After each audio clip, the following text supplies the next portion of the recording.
जय हिंद सभी प्यारे विद्यार्थियों को। मैं संजीव सिंह, आप सबका स्वागत है आरवी द विजन पर। तो यहाँ पर आप लगातार एनटीपीसी में जो क्वेश्चन आए हुए हैं उन क्वेश्चनों को आप डेली देख रहे हैं।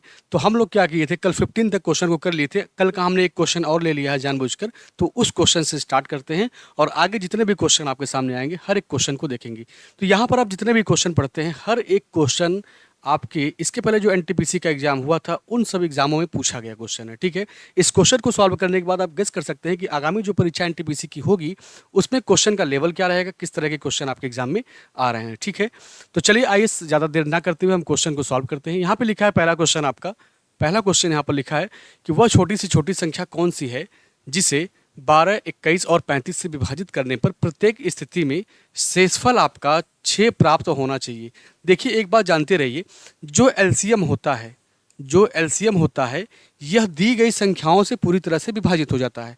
लेकिन अगर आपको शेष चाहिए, करा शेष 6 बचना चाहिए, तो एलसीएम में आप जितना भी ऐड कर देंगे वही आपका क्या होगा, वही आपका शेष बचेगा। तो सबसे पहला काम क्या है कि आप 12, 21 और 35 का क्या निकाल लीजिए, आप एलसीएम निकाल लीजिए। देखिएगा यहाँ पर लिखा है 12, 21 और उसके बाद यहाँ पर लिखा है 35। इसका आपको एलसीएम निकालना है तो इसका फैक्टर करिए, ठीक है। फैक्टर करिए, ऐसे फैक्टर करिए कि जो 2 के मल्टीपल में हो, 3 के मल्टीपल में हो, 5 7 इस तरह के मल्टीपल में हो। अगर इसको आप तोड़ेंगे तो क्या हो जाएगा, 4 गुणे 3 हो जाएगा, ठीक है। इसको अगर आप ब्रेक करेंगे तो 3 गुणे 7 हो जाएगा और यहाँ पर 5 गुणे 7 हो जाएगा, सही है। चलिए अब बताइएगा, अगर 2 का मल्टीपल देखें तो सबसे पहले क्या मिलेगा आपको, 4 मिल जाएगा। 3 में देखेंगे सबसे बड़ा अकेला 3 ही है, 3 से बड़ा कुछ है नहीं, तो आप यहाँ पे क्या लिखेंगे 3। अगर 9 रहा होता तो आप 3 को छोड़ के क्या लिखते, आप 9 ले लेते, 9 ले लेते। अब 3 के बाद देखें, 3 के बाद आपको 5 दिखेगा और 5 के बाद मेरे भाई 7 हो जाएगा। इसका मल्टीप्लाई कर 4 3 12, 12 25 60 और 60 में अगर 7 से 42 करेंगे, 7 6 42, 420 आएगा। जो एलसीएम आएगा वो कितना आएगा, वो आपका 420 आएगा। लेकिन कह रहा शेषफल 6 बचना चाहिए, तो इसी 420 में आप 6 जोड़ दीजिएगा और ये आंसर हो जाएगा आपका 426। और आंसर देखिए ऑप्शन आपका डी सही हो जाएगा। डी ऑप्शन आपका क्या होगा, सही हो जाएगा, ठीक है। चलिए अगला क्वेश्चन देखिएगा। अगला क्वेश्चन देखिएगा, यहाँ पर देखिए ट्रिग्नोमेट्री का क्वेश्चन है आपका। ये आपका क्वेश्चन ट्रिग्नोमेट्री का है। लिखा है यहाँ पर कि sine 45 plus a minus cos 45 minus a का मान क्या होगा। तो आप जानते रहिए कि sine 90 minus theta, sine 90 minus theta बराबर क्या होता है, कॉस थीटा होता है। या दिया रहे कॉस 90 माइनस थीटा बराबर क्या होता है, कॉस 90 माइनस थीटा बराबर होता है साइन थीटा, ठीक है।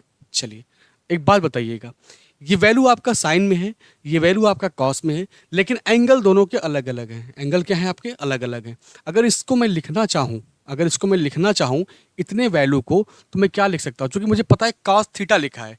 अगर कॉस थीटा को चेक किया जाए तो मैं लिख सकता हूँ साइन 90 माइनस थीटा बराबर भी क्या होता है, कॉस थीटा होता है। तो यहाँ पे लिख सकते हैं साइन 90 में से क्या कर देंगे, इस वैल्यू को घटा दीजिए, तो हो जाएगा 45 माइनस ए हो जाएगा।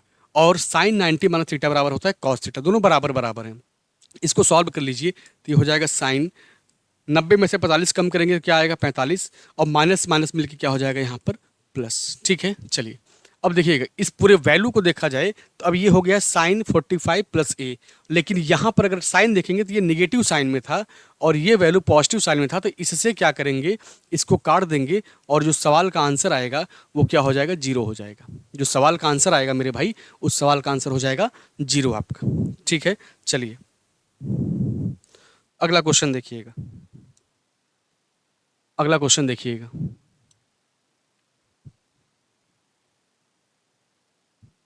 यहाँ पर देखिए 18 नंबर का क्वेश्चन दिया है। लिखा है x बराबर 2, y बराबर 5, तो 5xy माइनस वाई स्क्वायर का मान क्या होगा। देखिएगा बहुत आसान क्वेश्चन है। तो जहाँ पर x लिखा है, जहाँ पर y लिखा है, इसके वैल्यू को उठा के वहाँ पर पुट कर दीजिए। यहाँ पे क्या लिखेंगे 5, x का मान मेरे भाई कितना है 2 है, और y का मान कितना है 5 है, माइनस y का मान कितना है 5, तो 5 का स्क्वायर कितना हो जाएगा 25। 5 दूनी 10 और 10 में 5 से गुणा करेंगे तो हो जाएगा 50। 50 माइनस 25 करेंगे तो आंसर क्या आएगा आपका, आंसर आएगा 25। 25 आपके सवाल का सही आंसर होगा और ऑप्शन में देखा जाए तो डी आंसर आपका सही हो जाएगा। अब सोचिए ऐसे ऐसे क्वेश्चन आपके एग्जाम में आए हुए हैं, इस तरह के क्वेश्चन आपके अभी पिछले बार एनटीपीसी के एग्जाम में ऐसे क्वेश्चन पूछे गए हैं। तो आप इस क्वेश्चन को देखकर गेस कर सकते हैं मेरे भाई कि किस तरह की तैयारी, किस लेवल का पढ़ाई मुझे करना है, जिससे मैं क्वेश्चन को क्या करूं, आसानी से सॉल्व कर सकूं। ठीक है, चलिए अगला क्वेश्चन देखिए यहाँ पर 19 नंबर का। इस क्वेश्चन को ध्यान से देखिएगा। लिखा है संख्या 3.03 और 2.05 का योग बताना है आपको, और इनके अंतर, इनका योग निकालिए और इनका अंतर निकालिए, को जोड़ने पर प्राप्त होने वाली संख्या, वही आपके सवाल का आंसर हो जाएगा। तो पहले देखिए यहाँ पर जो वैल्यू दिया गया है, क्या लिखा है 3.03। क्या लिखा है 3.03, 3.03, और इसमें क्या ऐड करना है आपको 2.05। इसको जोड़ दीजिएगा। जोड़ेंगे तो कितना हो जाएगा 8, ये हो जाएगा 0 और ये हो जाएगा 5। ठीक है, इसका अंतर निकालिए। इसका अंतर क्या हो जाएगा 3.03 माइनस क्या कर देंगे आप 2.05। ठीक है, बस अंतर निकाल लीजिए। अंतर निकालेंगे तो घटेगा नहीं, वैल्यू छोटा है, तो एक जब उधर जाएगा तो हो जाएगा 13, और 13 में से 5 कम करेंगे तो क्या आएगा 8 आएगा। ये हो जाएगा 0.08। ये आपका अंतर हो गया, ये आपका योग हो गया। कह रहा है इनका जोड़ बताइए, इनको जोड़ने पर बताइए क्या आएगा। तो बस कुछ नहीं करना है आपको, इसी योग में क्या करिएगा, इस वैल्यू को जोड़ दीजिए। तो ये वैल्यू कितना है आपका 0.08, जोड़ दीजिए दोनों को। तो 8 और 8 हो जाएगा 16, और उसके बाद यहाँ पर हो जाएगा 5, 5.16। 5.16 आपके सवाल का आंसर आएगा, 5.16। 8 और 8 16, 5.16। 8 8 16 हो जाएगा, 5 और 1 6।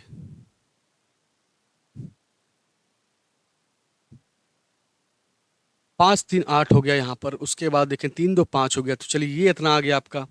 यहाँ पर देखेंगे आएगा आपका 13, 13 में से 5 कम करेंगे तो कितना हो जाएगा भाई 8 हो जाएगा। और इधर आपका देखा जाए तो 2 बचेगा, 2 में से 2 कम करेंगे 0 आएगा। तो 5.88 16 हो गया। ठीक है, आंसर आपका नहीं आ रहा है भाई, क्या बात है। देखिए 3.03, 2.05, 5 3 8 हो गया, 0 हो गया, 5 अच्छा 3 2 5 सही है, ये वैल्यू सही है आपका। इसको घटाएंगे आप, नहीं घटेगा, छोटा है, तो हो जाएगा एक 13 हो जाएगा। 13 में से 5 कम करेंगे तो हो जाएगा कितना 8। अगर ये 8 हो गया है तो यहाँ पे क्या बचेगा आपका, 2 में से 2 कम करेंगे 0। इनको इनको जोड़ने पे बताइए। तो ये आपका आएगा 8 8 16 हो जाएगा। 5 ऑप्शन आपका करेक्ट नहीं आ रहा है भाई, क्या बात है। चलिए इसको भी छोड़ के रखिए, आगे देखते हैं। आगे देखते हैं, यहाँ पर देखिए अगला क्वेश्चन। आप अगला क्वेश्चन देखिएगा, 20 नंबर का क्वेश्चन देखिएगा। 20 नंबर का क्वेश्चन देखिएगा, यहाँ पर क्या लिखा हुआ है। लिखा है एक बारंबारता बंटन में एक कक्षा का माध्यमान, माध्यमान का मतलब क्या होता है कि उसकी माध्यिका निकाली या माध्य वैल्यू निकाली। इसको एवरेज भी बोल सकते हैं, इसको क्या बोल सकते हैं आप, औसत भी बोल सकते हैं। औसत बराबर क्या होता है, औसत बराबर होता है सभी को जोड़कर जितनी संख्या हो उससे डिवाइड कर दीजिए, औसत आपको मालूम चल जाएगा। तो यहाँ पर दो ही डाटा दिया है, दो ही डाटा दिया है। तो अगर इसका माध्यमान चेक करेंगे आप, तो माध्यमान अगर देखा जाए तो कह रहा है कि इसका निम्नतर सीमा का वैल्यू क्या होगा। एक उच्चतर सीमा होता है और एक निम्नतर सीमा होता है। अगर उच्चतर को मैं मान लेता हूं कि उच्चतर को मान लेते हैं x है, उच्चतर को मान लीजिए आप कि x है, और निम्नतर को मान लीजिए आप कि y है। निम्नतर बराबर क्या है, y है। तो x प्लस वाई की जो वैल्यू होगी, इसका माध्यमान दिया है कितना 12 दिया हुआ है। और माध्यमान निकलता कैसे है, दोनों वैल्यू को जोड़कर उसका आधा कर दीजिएगा। ये किसके बराबर है, ये 12 के बराबर है। अगर 2 को यहाँ से हटाएंगे तो 12 गुणे 2 कितना हो जाएगा 24 हो जाएगा। तो साफ साफ मैं यहाँ पर एक लाइन में लिख दूँ कि x प्लस वाई बराबर क्या आएगा, x प्लस वाई बराबर हो जाएगा 24। फिर लिखा है इसका विस्तार, विस्तार का मतलब होता है कि इनका जो गैप है, इनका जो गैप है। तो अगर x और y का मैं अंतर निकाल दूं तो ये किसके बराबर है, ये 6 के बराबर है। चलिए, जब आपके पास इस तरह के दो इक्वेशन दिए रहे, इस तरह के आपके पास जब दो इक्वेशन दिए रहे, एक पॉजिटिव हो और एक नेगेटिव, अगर आपको पॉजिटिव वैल्यू निकालना है, जो x वाला मान चाहिए, अगर x आपको निकालना है तो दोनों को जोड़कर आधा कर दीजिएगा। तो 26 और 4 24 और 6 कितना हो जाएगा 30, 30 का आधा कितना हो जाएगा 15 हो जाएगा। ये x का मान। अगर आपको y का मान निकालना है तो y बराबर क्या होता है, इन दोनों का अंतर निकाल लीजिए, और इसका अंतर कितना आएगा 18, 18 का आधा करेंगे तो क्या आएगा 9। तो पूछा क्या है आपसे, निम्नतर पूछा था, y की वैल्यू पूछ रहा था। तो यहाँ पर y की वैल्यू देखा जाए तो 9 आया है, और ऑप्शन क्या होगा आपका, ऑप्शन आपका बी सही हो जाएगा। ऑप्शन क्या होगा आपका, बी ऑप्शन आपका करेक्ट हो जाएगा। ठीक है, चलिए आगे बढ़ते हैं अगले क्वेश्चन पर। अगला क्वेश्चन देखिएगा आप लोग। ये अलजेब्रा का बहुत ही अच्छा क्वेश्चन है। इस क्वेश्चन को आपको पहले मैं डिटेल में समझाऊंगा, फिर आप क्वेश्चन को सॉल्व करिएगा। यहाँ पे लिखा है यदि x square minus 4x plus 1 equal to 0, तो पूछा आपसे x square plus 1 upon x square का मान क्या होगा। देखिएगा यहाँ पे लिखा है x square minus 4x plus 1 बराबर 0 दिया है। ठीक है, चलिए आपको जो वैल्यू चाहिए वो किस फॉर्मेट में चाहिए, आपको चाहिए x प्लस 1 अपॉन एक्स। इस तरह के वैल्यू आपको जनरेट करना है, बनाना है। तो एक काम करिए, दोनों तरफ आप x से भाग दे दीजिए। अगर दोनों तरफ आप x से भाग देंगे तो यहाँ भी x से भाग देना पड़ेगा, यहाँ भी x से भाग देंगे और यहाँ भी x से डिवाइड कर देंगे। ठीक है, तो ये कट के कितना हो जाएगा, x हो जाएगा। ये आपका होगा -4 और ये हो जाएगा प्लस 1 अपॉन एक्स बराबर क्या, 0। अगर इस वैल्यू को उधर ट्रांसफर करेंगे आप तो x plus 1 upon x, x plus 1 upon x इसके बराबर है 4 के बराबर है। पूछा है इसका स्क्वायर बताइए। अगर इसके बराबर, जैसे मान लीजिए कभी अगर आपके सामने आ जाए, कभी आपके सामने अगर पूछ दिया जाए कि x प्लस 1 अपॉन एक्स बराबर n है, तो x square plus 1 upon x square बराबर क्या होगा, तो आप क्या करिएगा, इसका दोगुना करके 2 कम कर दीजिएगा। क्या करेंगे, इसका दोगुना करके 2 कम कर दीजिएगा। तो वही चीज़ तो यहाँ पर भी है, x प्लस 1 अपॉन एक्स बराबर 4 दिया है और पूछा है आपसे क्या कि x square plus 1 upon x square बराबर क्या होगा। तो आप इसका क्या करेंगे, वर्ग करेंगे और 4 का स्क्वायर कितना होता है 16, और 16 में से अगर 2 कम कर देंगे तो जो वैल्यू आएगा वो आएगा 14। और ऑप्शन में देखिए पहला ऑप्शन दिया है आपका 14, ऑप्शन में पहला ऑप्शन आपका दिया है 14। ठीक है, चलिए और आइए अगले क्वेश्चन पे बढ़ते हैं। अगला क्वेश्चन देखिए यहाँ पर क्या है।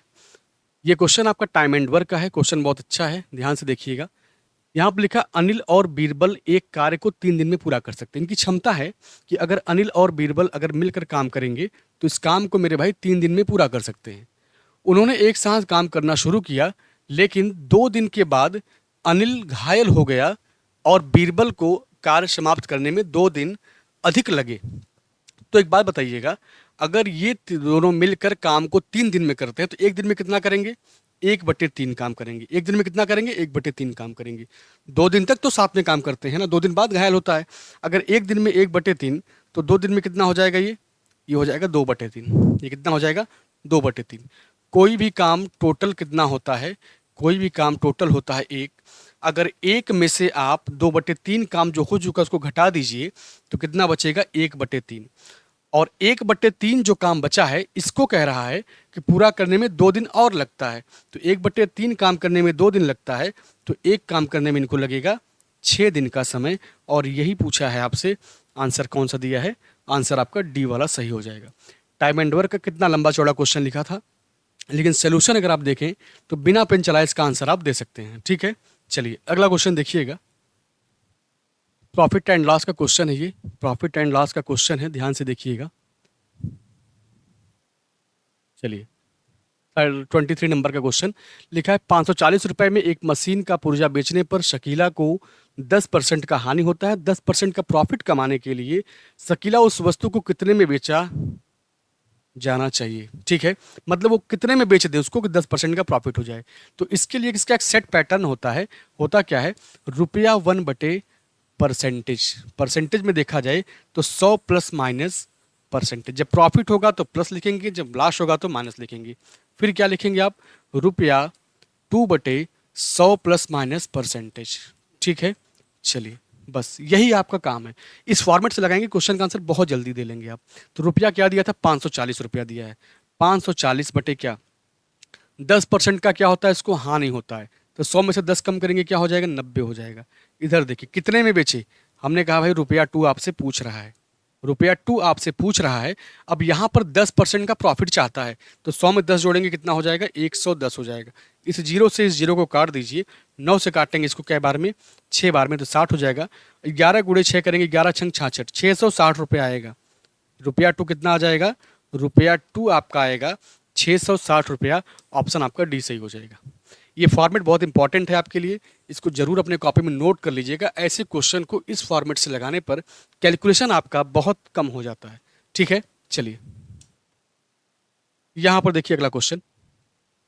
ये क्वेश्चन यहाँ पर दिया हुआ है, इस क्वेश्चन को ध्यान से देखिए और इसका आंसर दीजिएगा। पहले क्वेश्चन को पढ़िए ध्यान से। लिखा है, दिया गया एक वैन एक पाई आरेख एक कॉलेज के विभिन्न संख्याओं में दाखिल लेने वाले छात्रों की संख्या को दर्शाता है। अच्छा, यहाँ पर देखा जाए तो डाटा नहीं दिया है, मैं डाटा यहाँ पे पूरा फिल कर दे रहा हूँ। इस क्वेश्चन में अगर आप देखेंगे तो डाटा छूट गया है, हमें लगता है डाटा मिस हो चुका है, लेकिन क्वेश्चन आपका कंप्लीट है तो मैं डाटा आपको बता दे रहा हूँ क्या होगा।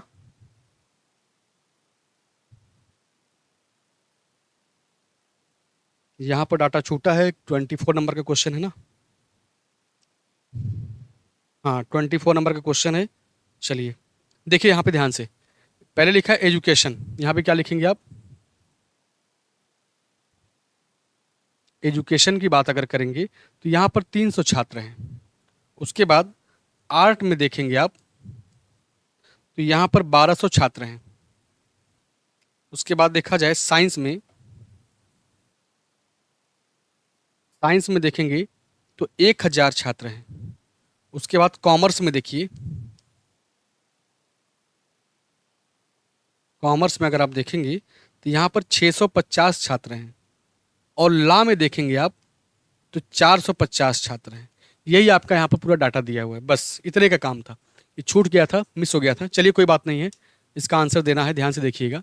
पूछा क्या है, कुल कितने लोग हैं जो कला में भाग लिए हैं। तो कला की वैल्यू पूछ रहा है भाई, कला में कितने परसेंट लोग भाग लिए हैं, कितने टोटल का देख लीजिए। तो कला में जो भाग लेने वाले हैं कितने लोग हैं, 1200 लोग हैं। और टोटल कितना होगा तो देखिए 1200 ये, 300 ये, 1500 हो गया। 15 और 1000 कितना हो जाएगा, 2500 हो जाएगा। देखिए 2500 हो गया, 400 ये, 600 ये, कितना हो जाएगा 3500। 50-50 मिलके क्या हो जाएगा, टोटल अगर आप देखेंगे तो टोटल मेरे भाई 3600 आएगा। टोटल कितना आएगा, 3600 आएगा। इस 3600 में अगर देखिए तो कला वाला पूछ रहा था, हमने कहा भाई कला वाला 1200 है, कला वाला कितना है 1200 है, टोटल मेरे भाई 3600 है। बस इसी को कैलकुलेट कर लीजिए, आपके सवाल का आंसर आएगा 1/3। 1/3 आएगा, ऑप्शन आपका सी सही हो जाएगा। 1/3 आएगा, ऑप्शन आपका सी। अगर देखिए पाई चार्ट से क्वेश्चन भी दिया है तो कितना आसान है, कितना आसान है। मतलब क्वेश्चन को देख के कभी भी अपने तैयारी को आप मत घबराइएगा कि भाई क्वेश्चन कैसा आ रहा है, मैं लगा पाऊँ कि नहीं, क्योंकि आप जितने भी क्वेश्चन यहाँ पर आप देख रहे हैं हर एक क्वेश्चन आपके एग्जाम के हैं। और इन क्वेश्चनों को आप देखकर अच्छे से लगाकर सॉल्व कर कर समझ सकते हैं कि क्वेश्चन का स्टैंडर्ड क्या था पहले। चलिए अब देखिए इस क्वेश्चन में लिखा, निम्नलिखित में से कौन सा एक परिमेय संख्या नहीं है। परिमेय संख्या नहीं, जब निगेटिव क्वेश्चन देता है तो लास्ट में जरूर ध्यान दिया करिए। आप अगर जल्दीबाजी में पढ़ेंगे तो हो सकता है कौन सी परिमेय संख्या है, आप ऐसा समझ के आंसर दे देंगे। लेकिन अगर आप देखेंगे ध्यान से तो यहाँ पर दिया नहीं है। तो कभी भी क्वेश्चन को अगर आप एग्जाम हॉल में पढ़िएगा तो बहुत ही गंभीरता से आराम आराम से क्वेश्चन को पढ़िएगा। सवाल लगाने में जल्दीबाजी करिएगा, क्वेश्चन को पढ़ने में जल्दीबाजी मत करिएगा कभी भी। यहाँ पे देखिए 3 का स्क्वायर कितना होता है, 9। 4 का स्क्वायर कितना होता है, 16। और 16 9 कितना होता है, 25। अगर अंडर रूट में 25 लिखा है, अंडर रूट में 25 लिखा तो ये क्या हो जाएगा, 5। ये क्या हो जाएगा, 5। और परिमेय संख्या किसे कहते हैं, तो जो P/Q के फॉर्म में होता है इसको परिमेय संख्या कहते हैं। लेकिन जो P/Q के फॉर्म में हो, लेकिन Q क्या होना चाहिए, यहाँ पर Q 0 के बराबर नहीं होना चाहिए। और यहाँ पर जो P/Q के फॉर्म में नहीं होता है उसको क्या कहते हैं, उसको कहते हैं अपरिमेय संख्या। उसको क्या बोलते हैं, अपरिमेय संख्या। अब चलिए पहला तो परिमेय संख्या है भाई, पहला तो परिमेय संख्या है। इसको अगर आप देखेंगे तो क्या लिखा है, 1296 लिखा है, 1296 लिखा है। अगर 1296 को अगर आप यहाँ पे ध्यान से देखिएगा, यहाँ पर अगर मैं रूट को बड़ा कर दूँ तो 1296 लिखा है। पॉइंट लगा था, हमने पॉइंट को हटा के क्या कर दिया, यहाँ पर 100 लिख दिया। क्या लिख दिया, 100 लिख दिया। ये किसका स्क्वायर है, आप कहेंगे 36 का स्क्वायर है। ये किसका स्क्वायर है, ये 10 का स्क्वायर था, बस काम खत्म। ये भी क्या है, P/Q के रूप में। अगर आप इसको देखें अंडर रूट 125, तो ये क्या हो जाएगा, 5√5। और जब कभी भी कोई वैल्यू अगर रूट में लिखा है तो वही क्या होता है, परिमेय संख्या नहीं होता है। तो जो क्वेश्चन का आंसर होगा वही होगा क्या, अंडर रूट 125। ये आपका परिमेय संख्या नहीं है। और ऑप्शन में देखा जाए तो ऑप्शन कौन सा सही हो जाएगा, ऑप्शन आपका हो जाएगा सी वाला सही। ऑप्शन क्या होगा आपका, सी वाला सही हो जाएगा। ठीक है, अब 900 देखेंगे तो क्या है, ये 30 का स्क्वायर है, साफ साफ दिख रहा है, कोई जल्दीबाजी नहीं करना है, आराम से आप इसको लगा सकते हैं। अब देखिए अगला क्वेश्चन, यहाँ लिखा 2 भार दिया गया है, 27 किलोग्राम और 108 ग्राम का अनुपात बताइए। चलिए देखिएगा, यहाँ पर ये 27 किलोग्राम है। अगर यहाँ पर किलोग्राम में अगर मैं 1000 से गुणा कर दूँ तो ये किस में हो जाएगा, ये ग्राम में हो जाएगा। और यहाँ पर अगर देखा जाए तो यह 108 ये भी ग्राम में है। अब इसका यूनिट हमें चेंज नहीं करना है, इसका यूनिट हमको चेंज नहीं करना है, इसको बस सॉल्व करना है। चलिए देखिएगा, किससे काटेंगे सर? 8 1 9, 9 से काटिए। 9 से काटेंगे, 9 1 9, 9 दूनी 18 हो जाएगा। 9 से काटेंगे 3 बार में, 3 से काटेंगे इसको 4 बार में, सही है। चलिए 4 से काटेंगे इसको कै बार में? 25 बार में, 25 बार में 250 आएगा रेशियो 1, 250 रेशियो 1 आएगा। ऑप्शन आपका पहला सही। ऑप्शन क्या हो जाएगा? पहला सही। एकदम बच्चों वाला क्वेश्चन है ये, एकदम बच्चों वाला क्वेश्चन है, ठीक है। चलिए अगला क्वेश्चन देखिएगा, अगला क्वेश्चन देखिएगा यहाँ पर 27 नंबर का क्वेश्चन देखिएगा। यहाँ पर देखिएगा, लिखा है एक छात्र को मनोविज्ञान में पास होने के लिए 20% अंक चाहिए थे, 20% अंक चाहिए। उसने 10% अंक मिले, उसे क्या हुए? 10% अंक मिले और वह 20 अंकों से फेल हो गया। सोचिए, अगर वह 20% पाता टोटल तो क्या हो जाता? वह पास हो जाता। वह 10% पाया है, 10% क्या है? वह पाया है। अब उसके बाद क्या हुआ? वह पाया है, उसके बाद अगर देखा जाए तो 10% की क्या है? 10% की कमी है। और फेल कितने से हुआ है? कह रहा 20 नंबर से फेल हो गया है, 20 अंकों से फेल हो चुका है। तो मैं कह सकता हूं कि भाई कमी कितने की थी? 10% की कमी थी।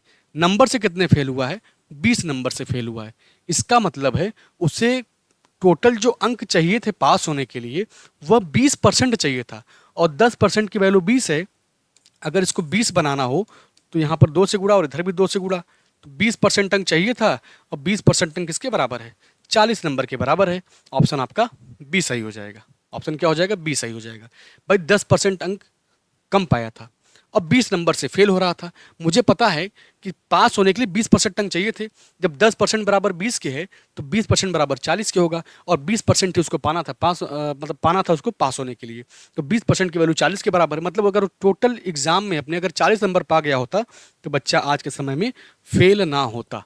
चलिए अगला क्वेश्चन देखिएगा यहाँ पर। ये क्वेश्चन अगर आप देखें तो बोर्ड मास के नियम पर डिपेंड करता है क्वेश्चन आपका।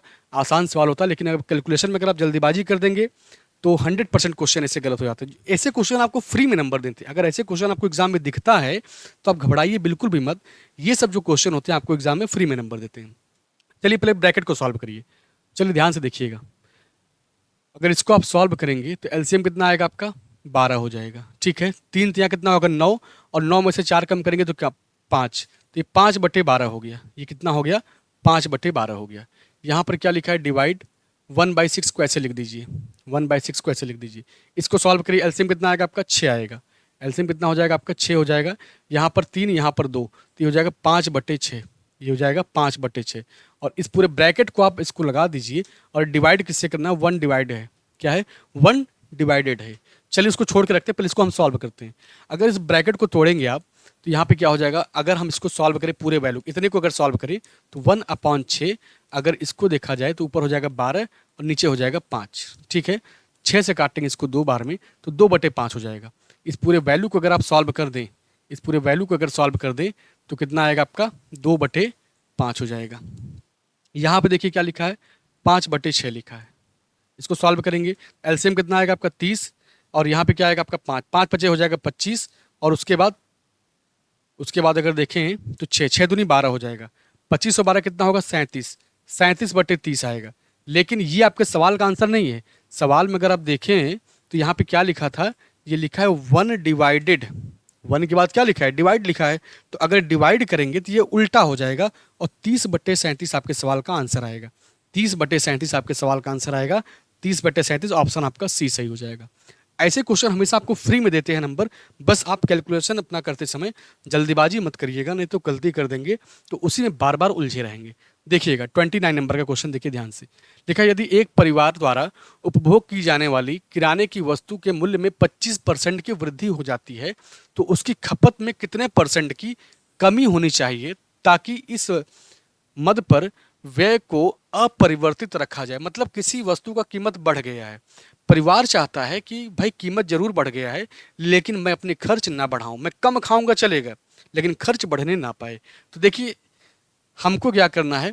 कमी करना है, क्योंकि वैल्यू बढ़ चुका है, दाम बढ़ चुका है, मुझे अपने खर्च में कमी करना है। और कमी करने के लिए कोई वैल्यू छोटा, कमी करने के लिए मतलब क्या? वैल्यू मुझे छोटा छोटा चाहिए। छोटा वैल्यू कब आता है? जब नीचे आप बड़े बड़े नंबरों से डिवाइड करने लगे। तो यहाँ पे लिखा है 25%, तो या तो आप यहाँ पर 100 - 25 कर सकते हैं, या तो आप 100 प्लस 25 कर सकते हैं, लेकिन आपको वैल्यू छोटा चाहिए। जब वैल्यू छोटा चाहिए तो आपको 100 प्लस 25 करना पड़ेगा, क्योंकि बड़े नंबरों से डिवाइड करना रहेगा। और ऊपर कितना लिखा था, 25। चलिए गुड़े क्या कर देंगे आप, 100 कर दीजिएगा, बस इसी को सॉल्व कर दीजिए। ये कितना हो जाएगा, 25/125। 25/125 गुड़े कितना हो जाएगा, 100। अगर 25 से काटेंगे इसको 4 बार में, 25 से काटेंगे इसको 5 बार में, 5 से काटेंगे इसको 5 बार में, 5 चौक 20% आएगा। क्या आएगा, 20% आपके सवाल का आंसर आएगा। और ऑप्शन क्या हो जाएगा आपका, डी आंसर सही हो जाएगा। डी आंसर आपका एकदम सही हो जाएगा। ठीक है, चलिए अगला क्वेश्चन देखिएगा। अगला क्वेश्चन देखिएगा 30 नंबर का। लिखा है क्वेश्चन आपका ये कि दी गई तालिका एक बगीचे में 90 पौधों की लंबाई दर्शाई गई है। मतलब यहाँ पर टोटल अगर पौधों की बात करें तो 90 पौधा बताया है। अगर इनको जोड़ेंगे आप तो 90 पौधा होना चाहिए। ठीक है, चलिए अब कह रहा है कि कितने पौधे ऐसे हैं जिनकी लंबाई 60 सेंटीमीटर या उससे अधिक हो, लेकिन 70 सेंटीमीटर से कम होना चाहिए। 61 हो या 61 से ज़्यादा हो, लेकिन 90 से कम होना चाहिए। तो चलिए 61 हो, चलिए इसको ले सकते हैं, 62 भी ले सकते हैं, 64 भी ले सकते हैं। उसके बाद क्या बोला है, 70 से कम होना चाहिए ना, तो 70 से कम होना चाहिए। 70 नहीं लेंगे, 70 से कम, तो इतने को लेना है मुझे। इसको जोड़ दीजिए, तो 25, 14, 9, 12 को जोड़ना है। देख लीजिए, 25 इसको यही जोड़ देते हैं हम लोग। देखिए क्या दिक्कत है, 5 4 9, 9 9 18, 18 2 20, यहाँ पे क्या आएगा, 2 बचा है, 2 और 1 3। उसके बाद देखा जाए, अच्छा इसको तो भाई नहीं जोड़ना था। हाँ, 2 और 1 3, 3 और 1 4, 4 2 6, 4 2 6, 60 आएगा। 60 आएगा। ऑप्शन क्या हो जाएगा आपका, ऑप्शन आपका हो जाएगा बी आंसर सही हो जाएगा। ठीक है, चलिए इसको जोड़ लीजिएगा, कोई दिक्कत नहीं है। तो आज की क्लास को हम लोग यहीं पर ब्रेक करते हैं, क्योंकि आपके 30 तक की क्वेश्चन है। इसके आगे जो भी क्वेश्चन रहेंगे हम लोग क्या करेंगे, कल की क्लास में आगे फिर कंटिन्यू करेंगे। तो चलिए, आप लोग जितने क्वेश्चन को आप देख रहे हैं, ये सारे क्वेश्चन आपके प्रीवियस ईयर में आए हुए हैं। अच्छे से इसको आप रिवाइज करिए। मैं डेली बाय डेली आऊँगा, तो आपको एनटीपीसी में पूछे गए सवाल को ही मैं डेली आपको सॉल्व कराऊंगा। बाकी इसके आगे मुलाकात होगी हमारी आपकी कल। ठीक है, थैंक यू सभी।